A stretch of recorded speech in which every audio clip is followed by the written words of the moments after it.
খুবই উপকারী একটা শাক হচ্ছে এই থানকুনির শাক।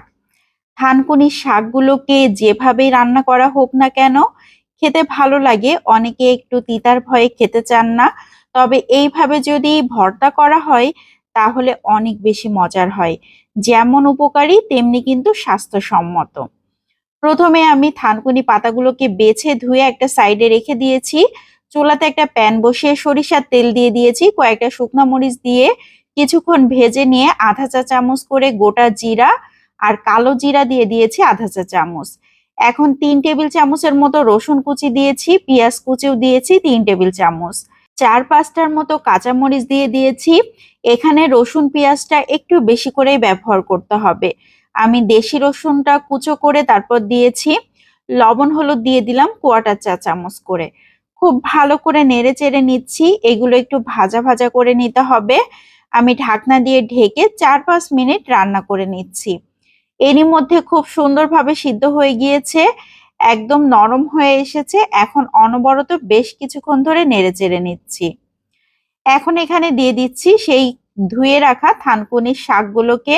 থানকুনির শাকগুলোকে আমি আর ছোট ছোট করে কেটে নেইনি, খুব ভালো করে বেছে তারপর ধুয়ে নিয়েছিলাম।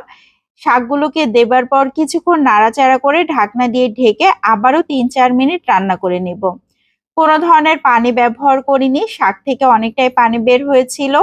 খুব ভালো মতো কিন্তু সিদ্ধ হয়ে গিয়েছে। এখন অনবরত নাড়াচাড়া করে ভাজা ভাজা করে নিতে হবে। রসুন পেঁয়াজ তো একদমই ভাজা ভাজা হয়ে গিয়েছে। এখন একটা সাইডে রেখে দিচ্ছি ঠান্ডা হবার জন্য। এদিকে একটা শিলপাটার উপরে আধা চা চামচ সরিষা নিয়ে নিয়েছি। সরিষাটাকে খুব ভালো করে বেটে নিয়ে এখন সেই থানকুনির শাকগুলোকে নিয়ে নিচ্ছি। এখন খুব ভালো করে বেটে নিতে হবে। কারো হাতের কাছে যদি শিলপাটা না থাকে সেক্ষেত্রে ব্লেন্ডারে করে নিতে পারবেন, তবে একদম পানি ছাড়া ব্লেন্ড করে নিতে হবে। একদম মিহি ব্লেন্ড করা যাবে না, একটু সাবা সাবা করে ব্লেন্ড করে নিলে কিন্তু খেতে ভালো লাগবে। একদম পাটায় বাটার মতোই হবে। আমি কয়েকবার করে বেটে নিয়েছি। এখন সামান্য একটু লবণ দিয়ে দিলাম আর কাঁচা সরিষার তেল দিয়ে দিলাম। লবণ একটু কম হয়েছিল এই জন্য। খুব ভালো করে হাতের সাহায্যে মাখিয়ে নিয়েছি। ভর্তা একদম রেডি হয়ে গিয়েছে। থানকুনির পাতার এই ভর্তাটা এত বেশি মজার হয়, আমার কাছে মনে হয় থানকুনির পাতা ভর্তা করলে বেশি ভালো লাগে। আমি লোভ সামলাতে না পেরে পাটাই ভাত খাওয়া শুরু করে দিয়েছি। পাটাই ভর্তা করলে আমার মনে হয় এরকম ভাত খেতে খুবই মজার হয়। তো কেমন লাগলো আমার এই থানকুনি পাতার ভর্তাটা? সবাই লাইক ও কমেন্টের মাধ্যমে অবশ্যই জানাবেন।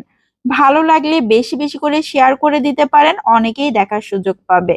আজকের মতো বিদায় নিচ্ছি। আসসালামু আলাইকুম।